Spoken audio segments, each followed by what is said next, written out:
To punish Saddam Hussein for invading Kuwait and to make sure he doesn't do anything like that again or worse, the UN imposed sanctions on Iraq, the harshest, most comprehensive sanctions in modern times.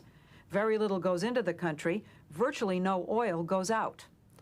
The United States says there wouldn't be any sanctions at all if Saddam stopped lying about his destructive weapons and complied with UN demands.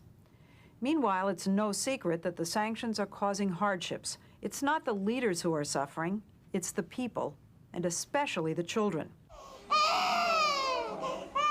This is a ward in a pediatric hospital in Baghdad for severely malnourished children.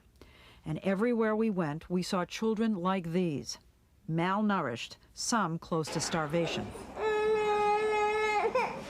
We saw children who needed medicine they couldn't get. And this little boy died of pneumonia an hour after we took these pictures because there were no antibiotics. Jane Pierce works for the United Nations World Food Program. Most people don't realize what's going on. They don't see pictures of babies like we've just seen here. You know, babies that are a third of their recommended weight.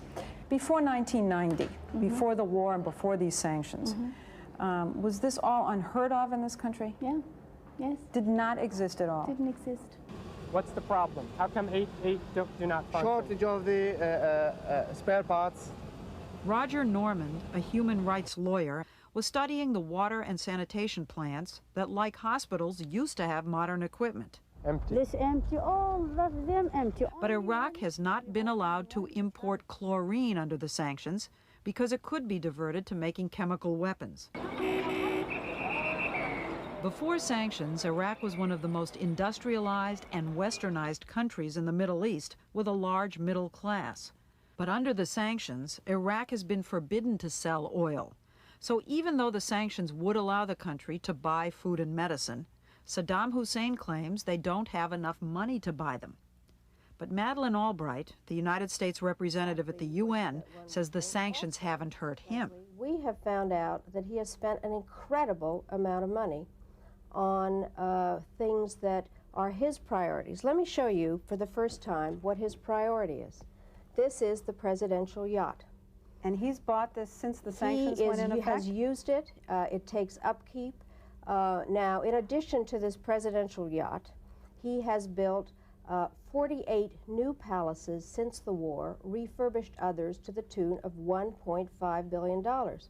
She says the U.S. is trying to prevent Saddam Hussein from making and dropping a nuclear bomb or chemical weapons on other countries. And she says he's still lying about his weapons programs. We have heard that 500,000 children have died. I mean, that's more children than died in Hiroshima.